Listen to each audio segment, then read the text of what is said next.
आपको खुशामदीद कहते हैं नाज़रीन प्रोग्राम में। आरिफ निज़ामी साहब मेरे साथ मौजूद है, मैं असदुल्ला खान हूँ। और ख़बर सबसे पहले हम आपको ये देंगे ताज़ा तरीन, और वो ये है कि कासिम सूरी साहब जो हैं वो डिप्टी स्पीकर मुंतखब हो गए हैं। इससे पहले आप जानते हैं कि असद कैसर साहब स्पीकर कौमी असम्बली मुंतखब हुए थे, और अब जो डिप्टी स्पीकर का इंतखाब हो रहा था वहाँ से खबर मौसूल हो गई है कि कासिम सूरी साहब, जिनका ताल्लुक कोयटा से है, बलूचिस्तान से है, पाकिस्तान तहरीक इंसाफ के प्लेटफॉर्म से वो इलेक्शन जीते थे, और अब वो डिप्टी स्पीकर कौमी असम्बली मुंतखब हो गए हैं। मुबारकबादें उनको दी जा रही हैं, अब उनका हलफ होगा और वो अब डिप्टी स्पीकर के तौर पर ईवान संभालेंगे।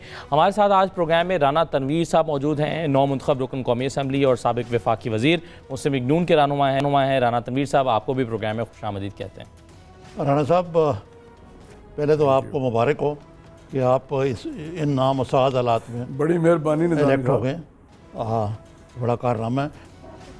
अच्छा, ये बताएं कि आज स्पीकर के इलेक्शन में तो लगता है कि आप लोगों ने खुर्शीद शाह साहब को वोट दिया बतौर स्पीकर के, लेकिन अब जो प्राइम मिनिस्टर के उम्मीदवार शहबाज शरीफ जो अपोजिशन के मुतफ़िक़ा उम्मीदवार थे, उसके बारे में पीपीपी की तरफ से कुछ रिजर्वेशंस का इजहार आ रहा है। बिलावल साहब ने कहा कोई और शख्सियत होनी चाहिए।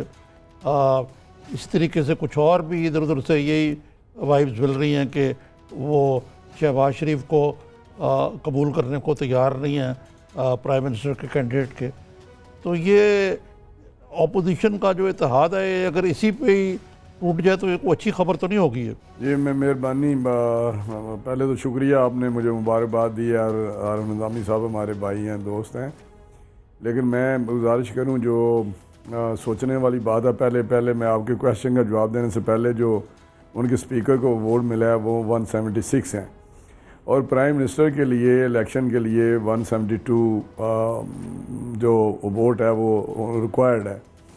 तो इसका मतलब कि 4 वोटों से वो खड़े हैं इस वक्त हाउस में। जो आज रिज़ल्ट हमने देखा है 172, वो एक बेंच मार्क है, आपको पता होगा, वो चाहिए प्राइम मिनिस्टर के डिप्टी स्पीकर को। लेकिन 183 मिले सर। 183 जी, 183, यही मैं कह रहा हूँ। ये आपको समझ आ गया कि काफ़ी फ्लोटिंग वोट हैं, और इसमें 176 में 31, 32 वो हैं जो इनको दूसरी पार्टियों से जेडीए या कोई आज़ाद वगैरह मिल के वो 32 हैं। तो ये आप अंदाज़ा कर लें इनकी हाउस में स्ट्रेंथ क्या है। बाकी रही पीपल्स पार्टी का और हमारे वो प्राइम मिनिस्टर के कैंडिडेट का मसला, उसमें जब ये रिज़ल्ट आया तो इस पर जब ये बहुत ज़्यादा शोर था जो इलेक्शनों में हुआ, धांधली मैं कहता हूँ ये, तो उसके बावजूद जो रिज़ल्ट हैं वो आपके सामने हैं। लेकिन उसके बाद एक हमारा जो अपोजिशन के लोग थे, पीपल्स पार्टी, एमएमए और एएनपी, पीएमएलएन इकट्ठे हुए, तो उन्होंने एक कमेटी बनाई, एक्शन कमेटी बनाई, जिसका नाम था committee for restoration for fair and free election. तो उसमें कोई एक्शन कमेटी बनी, तो उसमें ये सारा तय चीज़ें हुई, और उन्होंने कहा जी क्योंकि अददी एतबार से सबसे ज़्यादा अपोजिशन के आपके पास नंबर हैं, एमएनएज़ हैं, तो आप प्राइम मिनिस्टर बने, और सेकंड पे पीपल्स पार्टी है उसका स्पीकर बने, और एमएमए के डिप्टी स्पीकर बने। और हमारा उस वक्त इरादा नहीं था शहबाज साहब को बनाने का, खड़ा करने का उम्मीदवार। तो ये पीपल्स पार्टी के इंसिस्टेंस पे हुआ कि आप शहबाज साहब को नहीं, लेकिन अब उनका इरादा बदल गया कुछ जाएगा, और उससे अब उनका इरादा बदल गया कुछ। नहीं, मैं उस पर आने लगा हूँ ना। जी, मैं निज़ामी साहब उसी पे आने लगा हूँ। तो अभी बात चली कि कौन को तहफ़्फ़ुज़ात हैं, तो मैं समझता हूँ कि हम उस फैसले पे हमने स्टिक किया कि हम उस पे खड़े हैं, स्पीकर का इनका कैंडिडेट है, हम वोट देंगे खुर्शीद शाह साहब को। बाकी 17 को इलेक्शन है, ये उन्होंने फैसला करना है कि उसका क्या वो तय करते हैं। लेकिन हमारे कैंडिडेट शहबाज साहब हैं, जो वो पीपल्स पार्टी अब क्या अल्लाह अमल तय करती है, उनके क्या तहफ़्फ़ुज़ात हैं, हमें तो ये भी नहीं पता कि उनके तहफ़्फ़ुज़ात हैं क्या। जो भी उनकी मजबूरियाँ हैं, वो शायद लोगों को कुछ उसकी थोड़ी सी फीलिंग या वाइब्रेशन हो कि उनके तहफ़्फ़ुज़ात किस किस्म के हैं, जरदारी साहब के या उनकी पार्टी के। तो ये लंबी बात है कि किस तरह हुई, और अब जो हम बातें सुन रहे हैं पॉलिटिक्स में, असदुल्ला साहब, पॉलिटिक्स में ये बातें नहीं होती कि शहबाज साहब कुछ कहते रहे हैं या जरदारी साहब मियाँ नवाज शरीफ साहब को पिछले साल 2 साल में क्या कहते रहे हैं। तो ये पॉलिटिक्स में कोई हरफ आखिर नहीं होता कि किसी के मतलब तकरीर कर दी या कोई और बात कर दी। तो मैं समझता हूँ ये बात जिस दिन कहा था मुस्लिम लीग पीपीपी ने कि शहबाज साहब को कैंडिडेट होना चाहिए, तो उनकी कहने पे ये हमने, क्योंकि एक कोटे में तो आ गया कि प्राइम मिनिस्टर PMLN से होगा, तो उन्होंने कहा जी आप में से PMLN से हम रिकमेंड करते हैं कि शहबाज साहब खड़े हों। तो बाद की क्या डेवलपमेंट है वो सारी दुनिया समझती है कि क्या मामलात हैं उनके और किस प्रेशर में हैं वो, तो वो सारी चीज़ें आ जाएंगी। लेकिन हमारी पार्टी अपनी 80+ हमारे वोट हैं, बड़ी स्ट्रॉन्ग अपोजिशन में है, हम लीडर ऑफ द अपोजिशन बनेंगे। MMA भी हमारे साथ है, बाकी जमातें भी साथ हैं, लेकिन उनके तहफ़्ज़ात अगर इलेक्शन की हद तक है, वोट ना देने की हद तक है, लेकिन वो PVP अपोजिशन का हिस्सा रहेगी।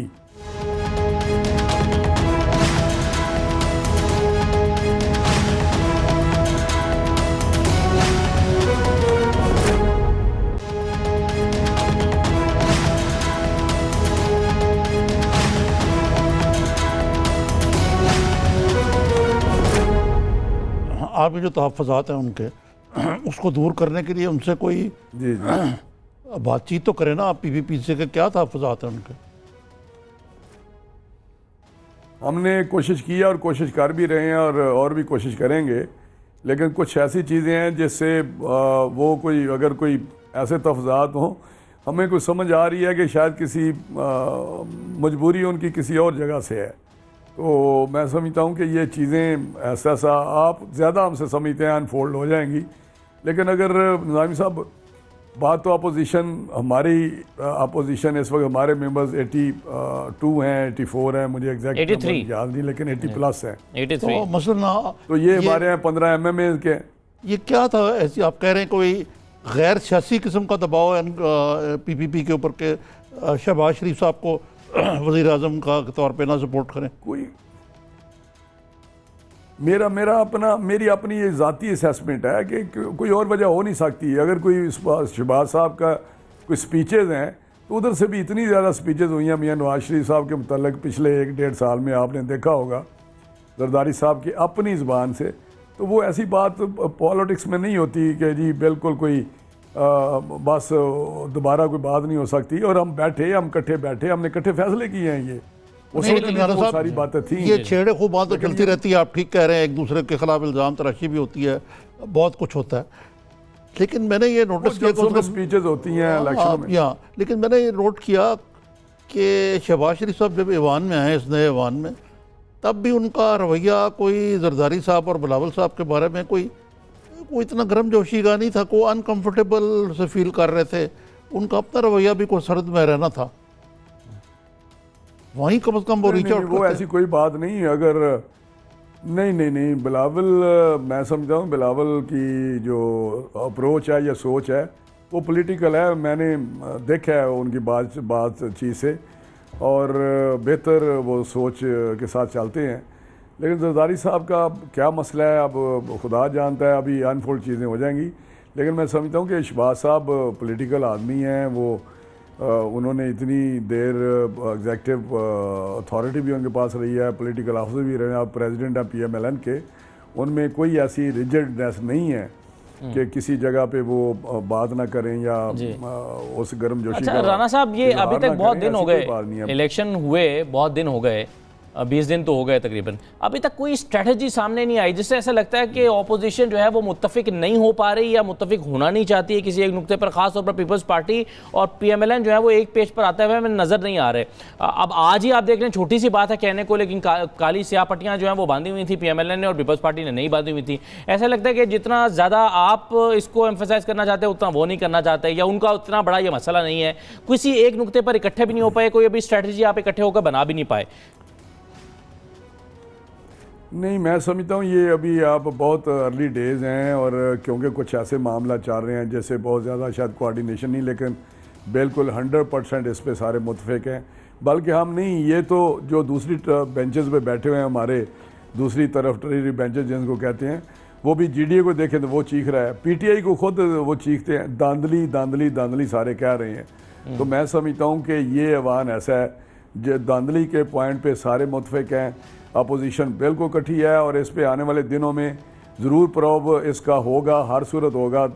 अगर नहीं होगा तो ये हाउस नहीं चलेगा जब तक इस पे क्लियर कट, जिस तरह हमने कमीशन बनाया था जस्टिस नासिरुल मुल्क साहब की सरबराही में, तो ये भी पार्लिमानी कमेटी, जो कमीशन हम कहते हैं या कमेटी कहते हैं, ये बनाएं सारी पार्लिमानी जो पॉलिटिकल पार्टीज़ हैं, तो दूध का दूध पानी का पानी हो जाएगा। ये तो कहते हैं सारे हल्के, कल भी मैंने इमरान खान का पढ़ा था टीवी पे कि जी सारे हल्के हम खोलने को तैयार हैं, दोबारा हल्के तो खोलें ना, हम तो एट रैंडम कहते हैं, हम 10-20 कह देते हैं खोल दें, आपको पता चल जाएगा हुआ। आपको किस दुनिया के किस बंदे को नहीं पता कि क्या हुआ है इन इलेक्शनों में।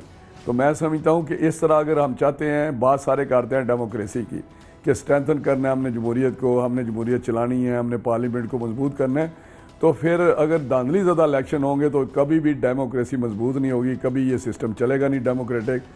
ये मेरा वंस फॉर ऑल डिसाइड होना चाहिए। हमने तो इलेक्शन लॉज में तरमीम की 2017 में, जो इलेक्शन कमीशन को एम्पावर किया, और इलेक्शन कमीशन मिजरेबली फेल हुआ है परफॉर्म करने में, जब उनको इतने अनलिमिटेड हमने पावर्स दी और उसने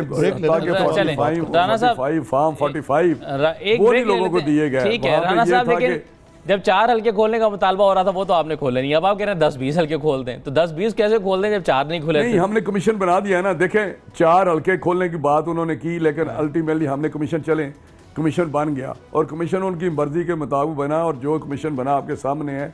आज के जो केयर टेकर प्राइम मिनिस्टर है उस वक्त वो कमीशन के सरबराह थे और वो आ गया, उसकी रिपोर्ट आ गई कि ऑर्गेनाइज्ड धांधली नहीं हुई। ठीक है, तो बात आगे चली, तो अब हम कहते हैं तो उसमें है जब वो खुद उन्होंने ये सारा काम किया और अब आप ये कहेंगे कि कमीशन बनाया जाए इस पर, राइट? एक मुख्तसर ब्रेक ले लेते हैं, ब्रेक के बाद वापस आते हैं।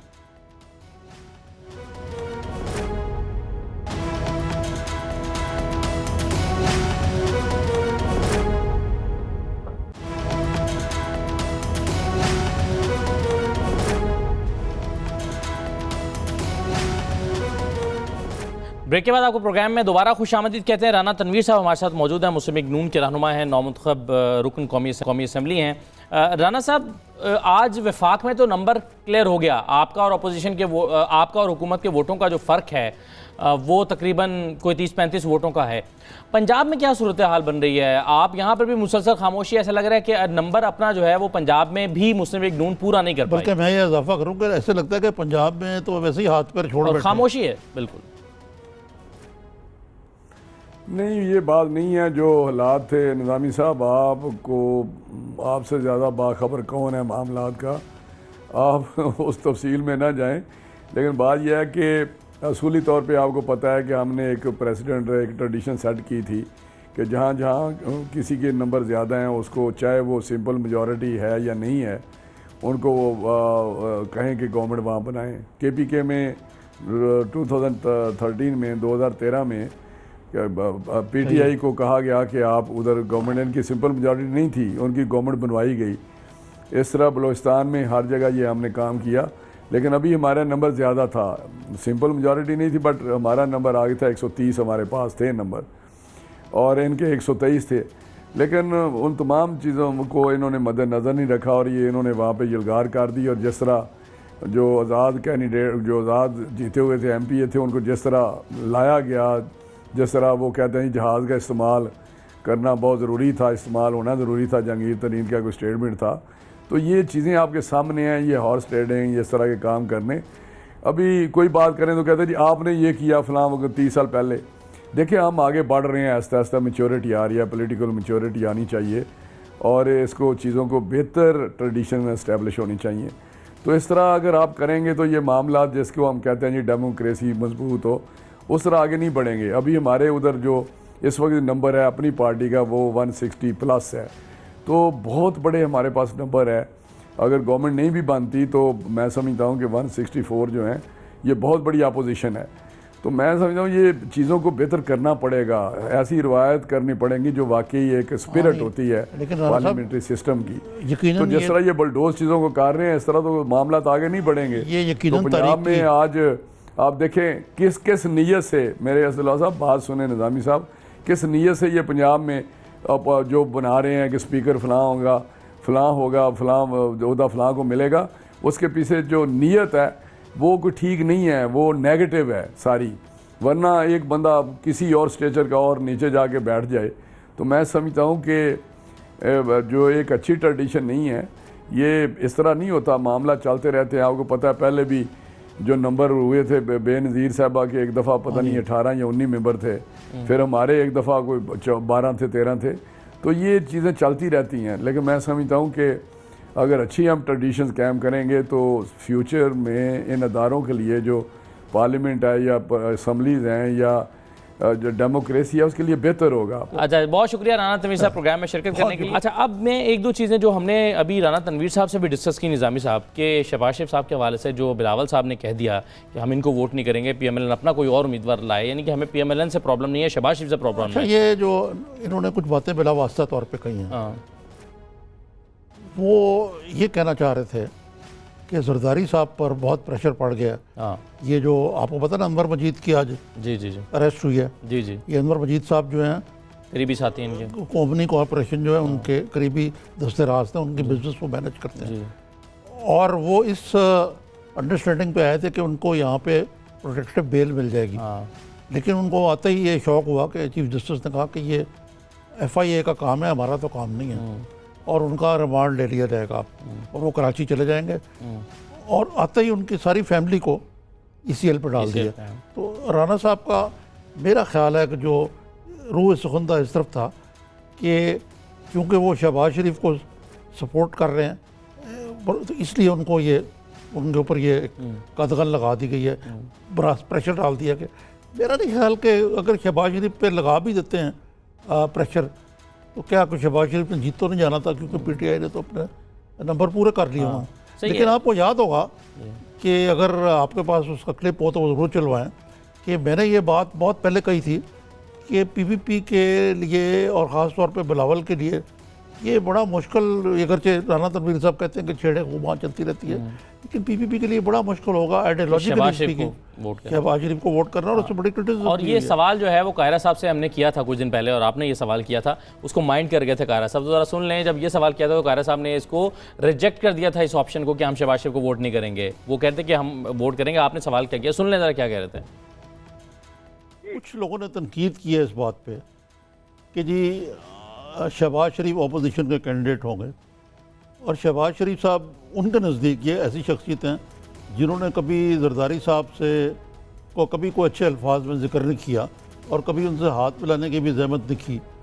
तो ये लोग कहते हैं कि यार के बिलावल से पहला, ये बिलावल भुट्टो से पहले ही गुना यही सरजद करवा रहे हैं आप। अरे साहब, आप तो जैसे संजीदा और सीजन आदमी से मुझे सवाल की तवक्को नहीं है, इस तरह के सवाल मेरा नहीं तवक्को आपसे।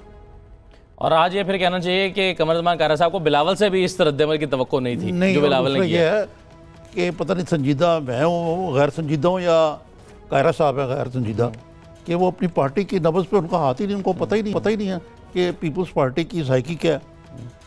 वो तो पुराने जाल हैं, शायद मुझसे मेरे जितने पुराने नहीं हैं गालिबन। आज इतने पुराने नहीं है, लेकिन ये कि सही है, आज क्लियर हो गया कि शहबाज शरीफ पर बहरहाल पीपल्स मेरा ख्याल है पार्टी दबाव हो या ना हो, ये पार्टी के अंदर एक नेचुरल होगा। इसके अलावा भी थोड़ा सा वैसे फ़र्क नज़र आया, यानी एक तो शहबाज शरीफ के ऊपर वोट करें, ऐसा इसके अलावा भी लगता है कि पीपल्स पार्टी जो धांधली वाला वो जो फिनोमेना है, या उससे थोड़ा सा डिस्टेंस करने की कोशिश कर रही है। ये बात नहीं है, बात कुछ और भी है। पीपल्स पार्टी की जिद में PMLN बनी थी, IGI और ये और वो, और पीपल्स पार्टी और PMLN की कभी आज तक नहीं नभी। ठीक है, COD हुआ था सारा कुछ, लेकिन हमेशा एक अनकंफर्टेबल सी रिलेशनशिप रही है, तो वो अभी भी बरकरार है। पता नहीं कायरा साहब ने जोश में क्यों ये कह दिया, लेकिन मुझे इसका खदशा था कि बहुत एतराज़ उठेगा इस पर। सही है। अच्छा, अब ये जो राना साहब कह रहे थे एक दो और चीज़ें कि जी पंजाब में हम करना नहीं चाहते, इस गंदे खेल में पढ़ना नहीं चाहते, तो मेरा ख्याल है कि कायरा साहब जो हैं वो ये राना साहब ये PMLN जो है वो बेसिकली कर नहीं पाई नंबर पूरे, क्योंकि दावा ज़रूर कर रहे थे राना सनाउल्लाह कि हम कर लेंगे कर लेंगे कर लेंगे, वो नहीं हो पाया, तो अब कह रहे हैं कि हम इस खेल में पढ़ना नहीं चाहते, ये जहाज़ भर भर के ले जाए गए। लेकिन टू बी फेयर, इन्होंने उस तरह बसार कोशिश नहीं करते। कुछ इस किस्म के बयान आए हैं कि हम बड़ी प्लानिंग कर रहे हैं, ये कर रहे हैं, वो कर रहे हैं। बात यह है कि इमरान खान साहब ने इस मामले में अगर कोई मॉरल तहफ़्फ़ुज़ था तो वो तो उसी वक्त ख़त्म कर दिया था जब उन्हें विनेबल कैंडिडेट्स शामिल हो गए थे उनके साथ। विनेबल या क्या कहते हैं, इलेक्टेबल आज़ाद उम्मीदवार के तौर पे वो लड़े, शामिल हो गए, कुछ पार्टी में भी आए वो शामिल हो गए, कुछ हार भी गए। अब उसके बाद उनको कोई नज़रियाती वो नहीं था इसमें कोई एतराज़ कि हम लोगों को मिला है। अब उसके लिए क्या कुछ वजारतें या सारा कुछ क्या कुछ ऑफर किए गए, तो आहिस्ता आहिस्ता अब मेरे जन में सवाल पैदा होना था कि आप भी उन्हें उठाकर कहीं छांगा मांगा ले जाते, तो उसका जवाब उन्होंने खुद दे दिया कि जी लोग हम पे कहते हैं कि 30 साल पहले हमने ये किया, लेकिन अब हम मैच्योर हो गए हैं। तो अब अगर ये 30 साल के बाद मैच्योर हो गए हैं, तो इमरान खान को भी पहली हुकूमत बना रहे हैं, वो इमरान खान भी 30 साल बाद मैच्योर हो जाएंगे, ये तो जवाब फिर सादा सी हो सकता है। ये आप सही कह रहे हैं कि ये मैच्योरिटी, लेकिन बहरहाल ये कोई जस्टिफिकेशन नहीं है। इस अगरचे ये नई पार्टी का आना हवा का ताज़ा झोंका है, लेकिन इसका डाउन साइड यकीनन ये है कि बास जो ट्रेडिशंस हैं पॉलिटिकल, वो इसमें कोई अच्छी सेट नहीं हुई। ठीक है, चलें एक मुख्तसर ब्रेक ले लेते हैं निज़ामी साहब। ब्रेक के बाद वापस आके ज़रा एक बड़े अहम मामले पर बात करेंगे। सुप्रीम कोर्ट ने तवज्जो दिलाई और उससे फिर हमने ये सहारा लिया कि हम उस पर बात करें, और वो है ये मीडिया लॉजिक कंपनी जो कि मीडिया को रेटिंग जारी करती है, उनका और PBA का जो गठजोड़ है, उसकी वजह से केबल ऑपरेटर्स भी बड़ा परेशान है।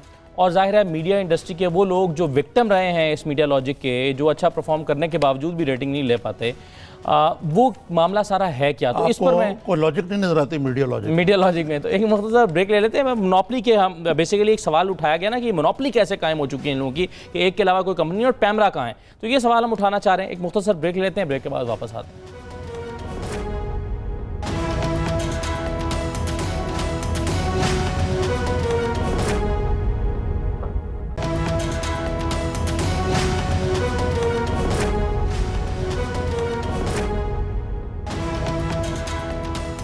दोबारा आपको खुशामदीद कहते हैं प्रोग्राम में, और प्रोग्राम के इस हिस्से में हमारे साथ एजाज शेख साहब मौजूद हैं। आप जनरल सेक्रेटरी हैं केबल ऑपरेटर्स एसोसिएशन के, केबल ऑपरेटर्स एसोसिएशन पाकिस्तान के, और यासीन जोयो साहब हमारे साथ मौजूद हैं। आप साबिक CEO हैं वर्ल्ड कॉल के, और साथ में एशियन मीडिया ग्रुप के अभी CEO हैं। आपको हम खुशामदीद कहते हैं। और यासीन साहब जो हैं वो पाकिस्तान का जो पहला प्राइवेट चैनल आया था NTM, उसके जनरल मैनेजर भी रहे हैं। मैं एजाज शेख साहब आपसे ज़रा शुरू करना चाहूँगा, ये मामला आपके बेसिकली तहफ़्फ़ुज़ात क्या हैं? ये प्रेस रिलीज़ आपकी मेरे हाथ में है और बड़ी तफसीली आपने अपने बड़े शिकवों का इजहार किया है। ये क्या है जिसे आप PBA और मीडिया लॉजिक का गठजोड़ कहते हैं, और ये क्या है जिसे आप इनक्रिप्टेड बॉक्स का मसला जो है वो बनाकर पेश कर रहे हैं? ये इशू है क्या?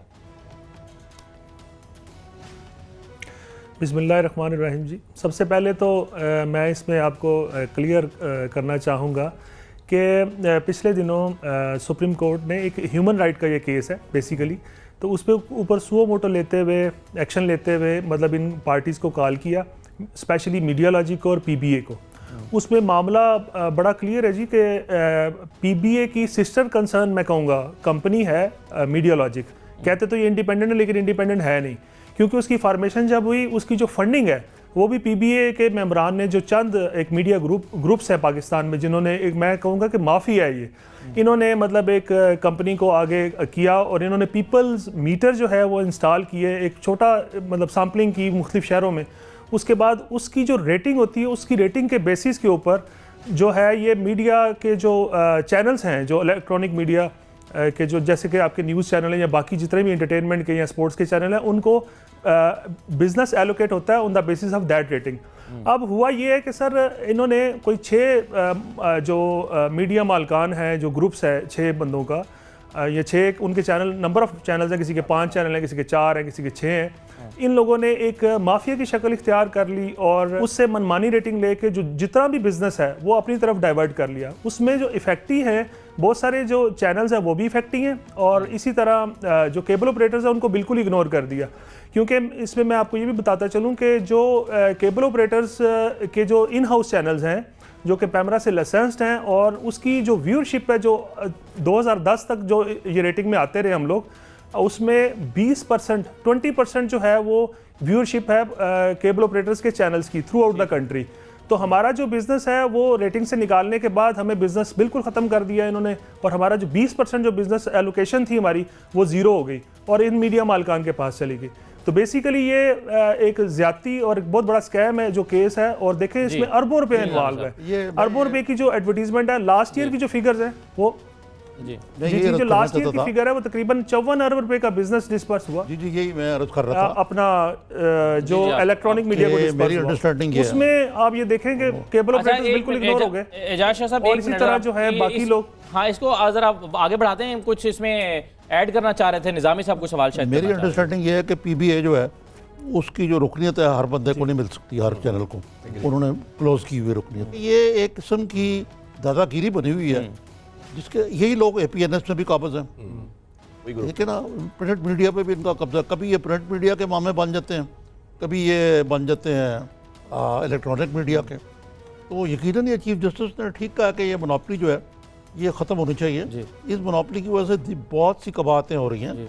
मसलन जो मीडिया लॉजिक है वो ना सिर्फ मर्जी के चैनल बल्कि उनमें जो उन्नके ज़ाती दोस्त भी हैं जिन्होंने लॉबिंग उनके साथ की हुई है उनके प्रोग्रामों को ऑब्लाइज करते हैं। सही है। ऐसे प्रोग्राम हैं जो देखने को भी नहीं दिल करता, उनकी रेटिंग जो है आसमान से बातें कर रही होती है। और इसमें निज़ाम साहब पैमरा का किरदार क्या होना चाहिए और क्या है? पैमरा तो देखे ना, पैमरा तो मियाँ नवाज शरीफ के दौर में वो अफसार आलम साहब थे, सियासी बुनियादों पर उस पर तकर्रियाँ होती रही। अब मेरिट पे जो साहब आए हैं सलीम बेग साहब, ये उनके कोर्ट में बॉल है कि वो इस एनॉमली को ठीक करें। और ख़ास तौर पे अब अदालत उज़्मा ने कहा जिसकी वजह से by the way Salim Baig साहब अदालत के कहने पे जो सर्च कमेटी बनाई हम लेके आए उनको, उनका फ़र्ज़ है कि इस मोनोपली को तोड़ें। तो जी आपका ख्याल? मैं बिल्कुल इससे एग्री करता हूँ। एक्चुअली जैसे APNS है जो अखबारों को प्रोटेक्ट करता है उनके बिज़नेस को, इसी तरह 2005 में PBA इस्टेब्लिश हुआ जो कि इलेक्ट्रॉनिक मीडिया का जो बिज़नेस है उसको इस्टेब्लिश करता था। 2005 में ये इस्टेब्लिश हुआ और 2007 में मीडिया लॉजिक जो है वो इस्टेब्लिश हुआ। अब पूरी दुनिया में जब पहले 1-2 चैनल होते हैं तो उसमें मीडिया प्लान को करना बड़ा आसान है, क्योंकि 2 चैनल है वो डिसाइड करना बड़ा आसान है कि किस प्रोग्राम में आपने ऐड देना या नहीं देना। जब आप 2004 में रेवोल्यूशन आया यहाँ पे और यहाँ पे 150-200 चैनल हो गए, अब मीडिया प्लानर के लिए बड़ा मुश्किल हो गया कि वो ये डिसाइड करें कि किस चैनल को और अपने प्रोडक्ट को देखते हुए, प्रोफाइल को देखते हुए कैसे वो उसको जो है वो कोरिलेट करेंगे प्रोग्राम के साथ कि किस प्रोग्राम की कितनी व्यूवरशिप है।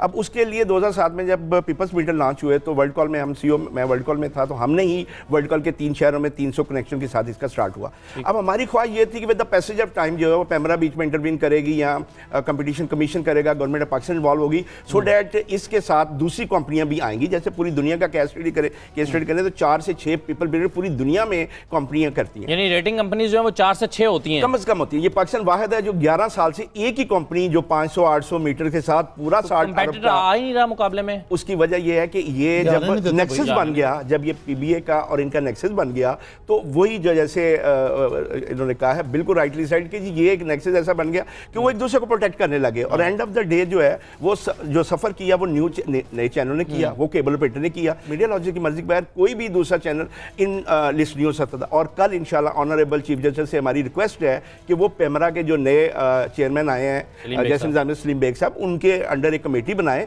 जो देखे कि एक ओपन मेरिट बिडिंग के ऊपर 3-4 जो कंपनियां प्री क्वालिफिकेशन में लेके आए और वो आके ये डिसाइड करें कि यार ये 4 या 6 कंपनियां। और मैं आपको एक और आप बड़ी इंटरेस्टिंग चीज़ शेयर करने चला। अभी पिछले इलेक्शन पे मैंने एक सर्वे कराया एडवर्टाइजिंग के लिए और 20, 25, 30 रिमोट सिटीज़ में मैंने कॉल कराई अपने ऑफिस से, और जो न्यूज़ चैनल है उसमें 92 न्यूज़ तीसरे नंबर पे था, जबकि पीपल्स मीडिया की रेटिंग में आप 7वें 8वें नंबर पे हैं। इसका मतलब ये कि अगर ये 3 शहरों या 5 या 6 मेट्रो सिटी में है, उनका जो व्यूइंग स्टाइल डिफरेंट है और जो आपके मासेज हैं और जो नीचे वाले लोग हैं उनका जो डिफरेंट है। तो अगर आप 300 के बजाय या 600 के बजाय आप 5000 या 7000 पीपल्स मीटर पे जाएंगे तो रियल आपके पास रेटिंग निकल के ये बात तो आज तक हमारी समझ में भी नहीं आई कि हमारे किस प्रोग्राम की रेटिंग क्यों आ रही है और किसकी क्यों नहीं आई। तो ये तो आज तक हम इस मुअम्मे को हल नहीं कर पाएंगे। ये प्रोग्राम तो इतना अच्छा था, इसकी रेटिंग नहीं आई, और ये प्रोग्राम। और फिर इसमें निज़ाम साहब एक और मसला भी है, कुछ एरियाज़ को वैसे ही पर्पसली ऐसा लगता है कि निगलेक्ट किया गया है कि जी एक अगर आप चाहते हैं कि बलूचिस्तान को मिसाल के तौर पर अंडमान करके रखा जाए तो बलूचिस्तान के इश्यूज पर प्रोग्राम करें, रेटिंग नहीं आएगी, आप डिस्करेज हो जाएंगे, आप बलूचिस्तान पे प्रोग्राम नहीं करेंगे।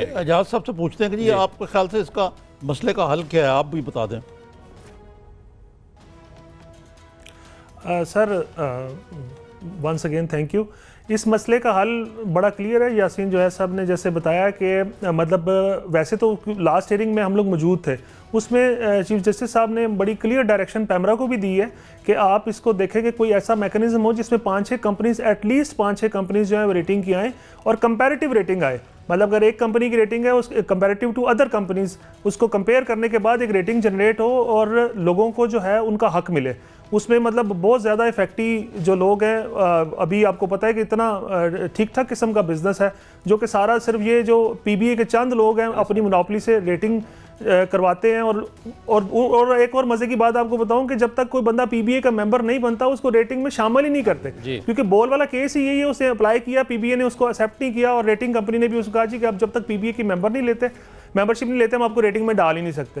तो इतना तो जुल्म हो रहा है इस कंट्री में। तो मेरी मतलब यही है इसके ऊपर के जो मैं ये कहना चाह रहा था कि जब ये 2005 में बना तो इसके 7 परमानेंट मेंबर थे और उसके बाद ये अभी जो है इनके 17 जो है वो परमानेंट मेंबर हैं, 19 जो है वो इनके जनरल मेंबर हैं और 52 जो है वो एसोसिएट मेंबर है। अब जब तक ये किसी को उस पर इनकॉर्पोरेट नहीं करते पीबीए, उस वक्त तक जो है वो इंडस्ट्री में होता। वाला बात यह है कि मैं तो क्योंकि दोनों शोबों से तल्लक रखता हूँ, ये ऐसी एक मोनोपोली है जो प्रिंट मीडिया और इलेक्ट्रॉनिक मीडिया पे दोनों पे आप मगरमच्छ छाए हुए हैं। बिल्कुल, अगर आप इनका नाम लेना, अब्बा जान उधर है, बरखुरदार इधर है, एक अखबार चला रहे हैं कि एक सोशल मीडिया चला रहे हैं, CEO एक है और टेलीविजन का इंचार्ज जो वो यहाँ पे जनरल सेक्रेटरी बना हुआ है। तो मकसद ये का ये कि ये बहुत बड़ी मोनोपोली है।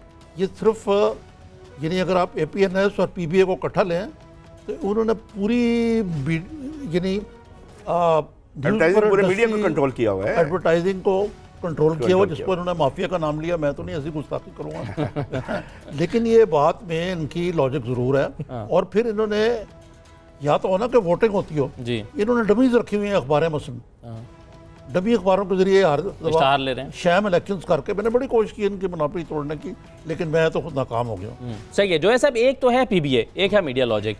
अब इन दोनों ने मिलकर भी कोई कंपनी बनाई है जिसमें वो इनक्रिप्टेड बॉक्स बेच रहे हैं। बड़ी इंटरेस्टिंग चीज़ है। पहले तो सबसे इन्होंने जो केबल के जो पहले 20 चैनल होते हैं जिसके अंदर उनके इन हाउस चैनल है जिसके ऊपर वो एडवर्टाइजमेंट लेते हैं, पहले तो इन्होंने उसको इनकॉर्पोरेट नहीं किया पीपल्स मीटर में, जिसकी वजह से एडवर्टाइजिंग का रेवेन्यू जो है वो केबल ऑपरेटर को आना बंद हुआ है। दूसरा ओवर एंड अबव इन्होंने ये किया, जो सब्सक्रिप्शन का रेवेन्यू भी केबल ऑपरेटर को आ रहा था उसके ऊपर भी एक नेक्सस बना लिया पीबीए ने। और अच्छा जो ये सब मैं आपको कथा कलामी इसलिए करने लगा आपकी, इसमें खाली सुप्रीम कोर्ट या पैमरा के अलावा जो PTI की हुकूमत है उसको भी कोई इसमें को खैर जानबदार किस्म का अदारा बनाने की तरफ जाना चाहिए। दूसरा मेरा सवाल ये था आप दोनों से कि हमसाया मुल्क इंडिया में ये किस तरह रेटिंग होती है? इंडिया में जो है वो बार के नाम से एक एसोसिएशन है, ब्रॉडकास्ट ऑडियंस रेटिंग काउंसिल, जिसके पास 34,000 कनेक्शन है अक्रॉस इंडिया। वो जो रेटिंग सैंपल्स कलेक्ट करने के लिए, यानी सैंपल साइज पाकिस्तान में 1000 है, वो वहाँ पे 34,000 एक कंपनी का, टोटल 4 कंपनी। ये दोबारा बता दें पाकिस्तान में कितने हैं, सैंपल साइज क्या है? यहाँ पे 800 से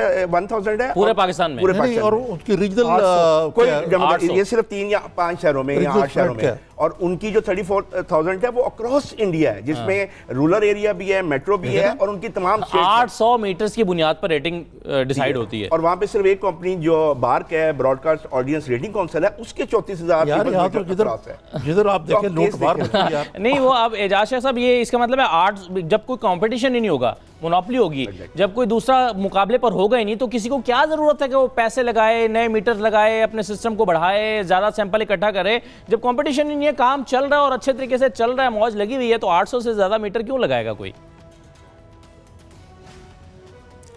बिल्कुल ऐसे ही है। देखें ना जी, अभी तो खैर चीज़ें चेंज हो जाएंगी इंशाल्लाह, मतलब तब्दीली इसमें भी आ रही है। चीफ जस्टिस साहब के सू मोटो एक्शन के बाद से जो रेटिंग कंपनी है वो सस्पेंड हो गई है, ठीक है, और डीलिस्ट हो गई है। अब केस कल इंशाल्लाह है, और मैं आपको ये भी बताता चलूँ कि हम लोग भी इसमें अब पार्टी बन गए, फ्रीक बन गए हैं, केबल ऑपरेटर्स भी। तो कल इंशाल्लाह हम भी कोर्ट में मौजूद होंगे और उम्मीद करते हैं कि इस पर भी इंसाफ होगा और हमें जो है वो सारे को उसका हक ज़रूर मिलेगा। मैं आपको एक बात बताऊँ जी, ये कोई इतफाक नहीं है कि जो बड़े बड़े ग्रुप्स के अखबार और चैनल जो हैं ये मैदान गवर्नमेंट के नफ्स नातका बने होते हैं जी। ये नफ्स नातका का मतलब समझते ना क्या आप? जैसे वो चाहते वैसे कर तर्जमान दामे दुर में सकते बड़ी खुशी के साथ, और अब उनको तकलीफ हो रही है। तो अब इसका निज़ामी साहब क्या नई जब तब्दीली आएगी तो क्या तवक्को करते हैं कि अब इसमें भी पैमरा में भी तब्दीली आएगी, एक इंडिपेंडेंट इदारा होगा? तब्दीली तब आएगी जब वही लोग जो हर हुकूमत के जाके पैर पकड़ लेते हैं, फिर वो जाके इनके पैर भी ना पकड़ लें और ये भी राम हो जाए, फिर कोई तब्दीली नहीं आएगी। इसमें मेरी सजेशन ये है कि जैसे ऑनरेबल चीफ जस्टिस ने इस केस को टेकअप किया है, जी। सबसे पहले तो ये देखना है कि 11 साल तक एक कंपनी जो है वो एक प्राइवेट लिमिटेड कंपनी है और पूरे 60 अरब के बिजनेस पे पिछले 11 साल से वो कंट्रोल करके बैठी है। तो हमारा जो कंपटीशन कमीशन है वो कहाँ पे था, पैमरा इससे पहले कहाँ पे था? जी, ये आप अब न्यूज़ आपके ब्रेक ख्याल कर में रहे हैं हम। शेख साहब क्या इसका हल क्या है, सोल्यूशन क्या है? लेकिन देखें अब ये मामला ऐसे चलेगा नहीं। उसकी वजह ये है कि चीफ जस्टिस साहब के नोटिस में है और ये वो डायरेक्शन दे चुके हैं, पैमरा को कह चुके हैं कि जनाब आप कम से कम 6 कंपनीज का मैकेनिज्म लेके आए, और पैमरा ने लास्ट हियरिंग में 8 दिन का टाइम मांगा था और कल इंशाल्लाह वो टाइम कंप्लीट हो रहा है। सुप्रीम कोर्ट पर नजरें हैं सबकी, और इसके अलावा जो पैमरा है उसको एक किरदार अदा करना पड़ेगा, तब ये मोनोपोली ब्रेक की जा सकती है। एजाज शेख साहब आपका बहुत शुक्रिया, जोया साहब आपका भी बहुत शुक्रिया प्रोग्राम में शिरकत करने के लिए, इंजामी साहब आपका भी। ये ना प्रोग्राम था, अपना फीडबैक दीजिएगा, मुझे इजाज़त दीजिए, अल्लाह हाफ़िज़।